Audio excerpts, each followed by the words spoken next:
ایک دوسرے کو گلے لگا کر دائیں بائیں پینڈولم کی طرح جھومنے میں گاڑی کے ہارن نے کلر ڈالا۔ چلو اس کا پیمانہ لبریز ہو گیا تھا۔ اٹھو چلیں، پہلے تمہارے کلینک اتارتی ہوں، پھر جاؤں گی۔ دونوں ایک دوسرے کا ہاتھ تھامے احتیاط سے چلتی ہوئی آ کر گاڑی میں بیٹھ گئی۔ گاڑی کے اندر ہیٹر لگا ہونے کی وجہ سے ایک دم سے سکون کا احساس ہوا۔ سردار ڈرائیونگ سیٹ پر آنکھوں پر کالا چشمہ چڑھائے بیٹھا تھا۔ آج مونچھوں کا ساتھ ہلکی سی بڑی ہوئی شیو دے رہی تھی۔ گہرے براؤن رنگ قدر کی شلوار سوٹ پر کالی جیکٹ پر اس کی سرخ و سفید رنگت دمک رہی تھی۔ براس پہلے کلینک پر رکنا ہے، زینب کے کہنے پر گاڑی گیٹ سے نکالتے ہوئے سردار نے سر ہلا کر اس بات میں خم کیا۔ 2-3 دن ان کے گھر پر گزارنے کے بعد سالے کے دل میں بیٹھنے والا سردار کا پہلا پڑنے والا تاثر تبدیل ہو گیا تھا۔ وہ پہلے دن جتنا سخت مزاج اور اکھڑ لگتا تھا، حقیقت میں اس کے بالکل برعکس نکلا تھا۔ بڑا ایک تحمل مزاج، دھیمے لب و لہجے والا، ملنسار، باوقار، بلکہ جس طرح وہ اپنے کالج کی لڑکیوں کو اپنی بیٹیوں کی طرح ڈیل کرتا، سالے متاثر ہوئی تھی۔ کلینک کی عمارت گاؤں کے درمیان میں واقع تھی، جس کی ایک طرف پہلے ہی ایک مرد ڈاکٹر موجود تھا، مگر چونکہ یہ کلینک قریب کے دوسرے دیہاتوں کو بھی لگتا تھا تو ایک مرد ڈاکٹر ناکافی ہی ثابت ہوتا تھا، خاص کر جب عورتوں کی بات آتی۔ زیادہ تر لوگ پسند نہیں کرتے تھے کہ ایک عورت کو آدمی ڈاکٹر دیکھے۔ عورتوں کو یا تو کوئٹہ جانا پڑتا، گھر پر ہی سر درد بخار کی گولی لے کر ٹھیک ہوتی۔ زینب کا گھر گاؤں کے رستے میں بہت شروع میں آتا تھا۔ ان کے گاؤں اور گھر کے درمیان 1 میل کا فاصلہ تھا۔ جس وقت وہ لوگ کلینک پر پہنچے، وہاں پر لوگوں کا جمگٹا لگا ہوا تھا۔ رش دیکھ کر پہلا خیال سالے کے ذہن میں یہی خیال آیا کہ یقیناً کوئی ایکسیڈنٹ ہو گیا ہے، مگر وہ یہ جان کر مبہوت رہ گئی۔ وہ سب مرد و خواتین اپنی نئی ڈاکٹر کو خوش آمدید کرنے کو وہاں جمع ہوئے تھے۔ سب نے اس کے لیے کوئی نہ کوئی چیز اٹھا رکھی تھی۔ کسی نے کڑھائی والی چادر دی، کسی نے ٹوپی دی، کسی نے کرتا دیا، کوئی ایک ڈونگے میں کھانے والی کوئی چیز اٹھائے کھڑا تھا۔ خشک میوہ جات، کنو، سیب، چیزوں کا یہ ڈھیر لگ گیا۔ اس نے ایک ایک عورت کو گلے لگا کر شکریہ۔ محنت کشوں کے چہرے سونے جیسی تپش سے چمک رہے تھے۔ ویسے لوگ بھی 1 گھنٹے کی چھٹی لے کر وہاں موجود تھی۔ تازہ پھولوں کا یہ اتنا بڑا گلدستہ ہاتھ میں تھا، جس میں ایک عدد گلاب ہوگا، باقی سب جنگلی جڑی بوٹیاں تھیں۔ اس کے کمرے کے دروازے پر بیز لگا تھا، ویلکم ٹو قبیلہ سردار۔ سالے خوش تھی۔ زندگی میں پہلی دفعہ وہ خوش تھی۔ ہر فکر بھول کر، ہر محرومی بھول کر وہ خوش تھی۔ اپنی خوشی میں یہ احساس نہ ہو پایا کہ کسی کی نظریں مسلسل اس کے چہرے سے چپکی رہیں۔ ان نظروں میں سوچ کی گہری پرچھائیاں تھیں۔ وہ اس کی ایک ایک حرکت کو ازبر کر رہی تھی، پرکھ رہی تھی۔ کاش وہ جان پاتی، کاش اس کو اس لمحے کوئی یہ باور کروا دیتا کہ جس کی تمہیں تلاش ہے، ابھی اسی لمحے وہ اس بھیڑ میں موجود ہے۔ آگے بڑھ کر اس کو پہچان کر اس کا ہاتھ تھام لو، پھر چاہے کچھ بھی ہو جائے، چھوڑنا مت، کھونا مت۔ وہ بہت قیمتی ہاتھ ہے۔ مگر سالے وہیں اپنے نئے ملنے والوں میں مصروف ہو گیا اور وہ اسی طرح خاموشی سے چلا گیا۔ بتاتے کیوں نہیں ہیں؟ اس بدنیت انسان کے پاس کیوں گئے تھے؟ سکینہ بی بی کے غصے سے پوچھے سوال کے جواب میں جمال علی گیلانی کا لہجہ شکست خوردہ اور کندھے جھکے ہوئے تھے۔ اور کیا کرتا؟ گھر میں بیٹھ کر انتظار کروں کہ کب میری بیٹی باپ کی میت کو آخری دھکا دے کر قبر میں اتارتی ہے، یا اس دن کا انتظار کروں جب اس شریف انسان کو ساری حقیقت معلوم ہو جائے اور وہ آ کر میرا گریباں تھامے کہ جب اپنی بیٹی کی چلن معلوم تھے تو کیوں اس کو میرے نام کی بیڑی میں قید کیا؟ میں آج کل بڑا پچھتاتا رہا ہوں سکینہ، میں اندر سے ریزہ ریزہ ہو گیا ہوں۔ نبی پاک صلی اللہ علیہ وسلم نے فرمایا جس شخص کی 2 بیٹیاں ہوں، وہ شخص ان کی اچھی تربیت کرے، ان کا فرض پورا کرے، دین کی تعلیم دے، وہ میرے ساتھ جنت میں اس کے ایسے ہوگا جیسے ایک انگلی دوسرے کے ساتھ جڑی ہوتی ہے۔ میں کتنا بد نصیب ہوں، مجھے اللہ نے ایک بیٹی اور ایک بیٹا دیا۔ بیٹا سعادت مند ہے، حالانکہ بیٹے سے زیادہ مجھے بیٹی سے امیدیں تھیں۔ میں نے کس شوق و چاہت سے اس کو اسکول و کالج بھیجا، مگر وہ تعلیم لے کر سنورنے کے بجائے اپنا آپ ہی بھول گئی۔ اتنی بدنیت، اس قدر کٹھور، اس درجے کی بے حس میں اللہ کو کیا منہ دکھاؤں گا؟ وہ آج بھی 12 سال پہلے کی طرح میری آنکھوں میں آنکھیں ڈال کر مطلع کر گئی ہے۔ وہ اس کے ساتھ رابطہ ضرور کرے گی۔ میں تو آنے والے طوفان کے آگے بند باندھنے کی ایک عدد ناکام کوشش کرنے گیا تھا۔ بوڑھا باپ اور ماں دونوں رو رہے تھے۔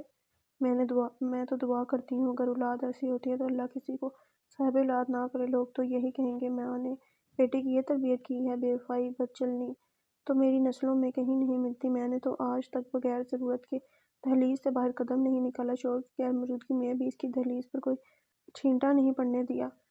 پھر میرے پیٹ سے جنم لینے والی ایسی کیوں نکلی جس کو ماں باپ سے محبت نہ ہو؟ وہ زندگی میں کسی اور کی محبت کا دعویٰ بھی کیسے کر سکتی ہے؟ میں نے اس کو ہر بات کھول کھول کر بتائی، پھر اس پر اثر کیوں نہیں ہوا؟ قرآن کہتا ہے ماں باپ کے سامنے اکتاہٹ سے اف کرنا بھی گناہ ہے، تو وہ مجھے اور آپ کو خون کے آنسو کیسے رلا سکتی ہے؟ میں 12 سال پہلے ہی بڑا ہو چکی ہوں، آج میرے میں اتنی ہمت نہیں ہے۔ اگر اس نے میرے سفید سر میں خاک ڈالی تو میری دعا ہے میرے اللہ مجھے اس دنیا کی قید سے آزاد کر دے۔ جمال علی گیلانی نے اپنے آنسو صاف کیے کھڑے ہو گئے۔ تم دعا کرو سکینہ، اللہ کی ذات ہم پر وہ بوجھ نہ ڈالے جس کو اٹھانے کی ہم میں ہمت نہیں ہے۔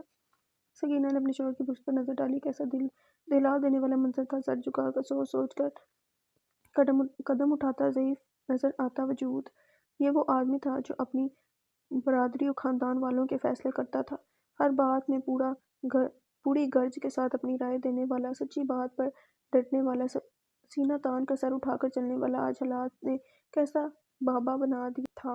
یہ اولاد کا تحفہ تھا جو حلق میں پھنس چکا تھا، جسے نہ نگلا جا سکتا تھا نہ ہی اگلا جا سکتا۔ کھانے کی میز سے اٹھ کر دونوں نے ملازمہ کو کہہ کر جمال صاحب کے لیے چائے ان کے آفس میں پیچھے بھجوائی۔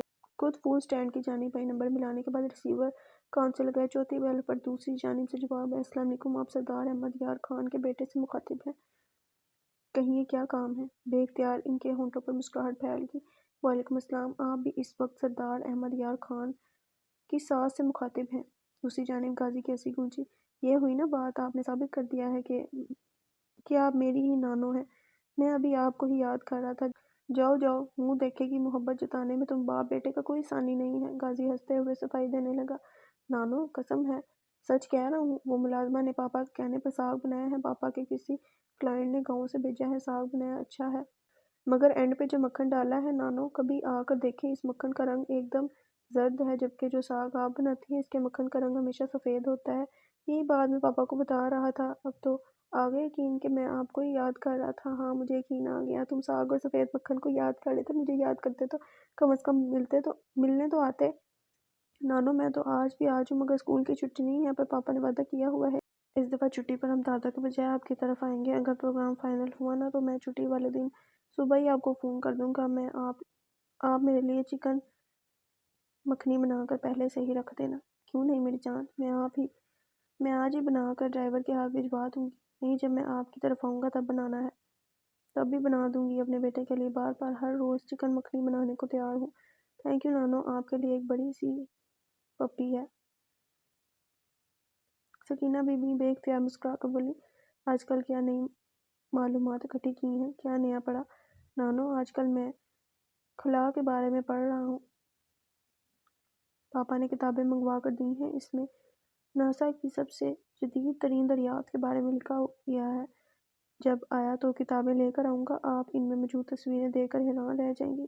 ضرور لے کر آنا، پر اس سے پہلے والے موضوع کا کیا بنا؟ کیا پڑھا تھا؟ ہاں یاد آیا، ہیومن باڈی میں موجود مختلف سسٹم۔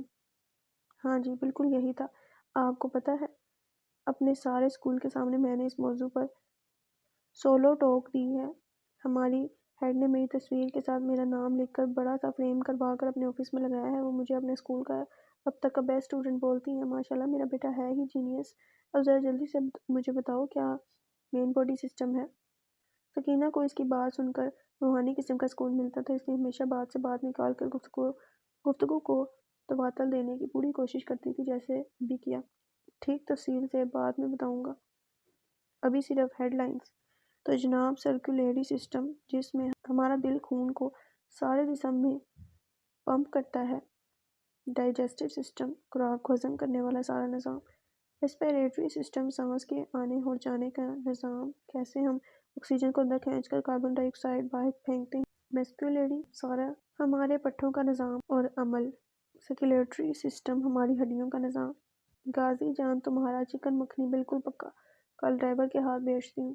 اگر سچ کہہ رہی ہیں تو میری درخواست ہے کہ آپ خود لے کر آئیں، نانا کو ساتھ لانا، ان کے ساتھ لوڈو کی بازی بھی لگاؤں گا۔